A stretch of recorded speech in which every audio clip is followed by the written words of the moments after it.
আচ্ছা যাই হোক, আপনি না হয় আমাকে লালন পালন করছেন, পড়ালেখা করাইছেন, সেটা তো অনেক আগের কথা। এখন কি সে কথা বললে হবে? আর আপনারা আমার সাথে এমন করতেছেন কেন? আমি তো এই গ্রামে কোনো তামাশা দেখার জন্য আসিনি। আমি এই গ্রামে আসছি আমার নিজের একটা পার্সোনাল কাজের জন্য। তুই আর ঢাকা যাইস না, তুই আমার সাথে থাইকা যা। ভাই তুই যাইস না আমার থুইয়া, তোরা স্যার আমি বাঁচতাম না।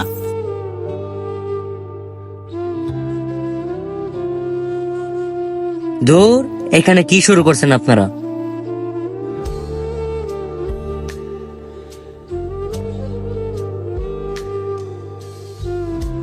বড় ভাই শুধু ভাই নয়, সে একজন আদর্শবান ভাই। ছোট ভাইয়ের স্বপ্ন পূরণে সে আদর্শ কখনোই ভেঙে পড়ে না।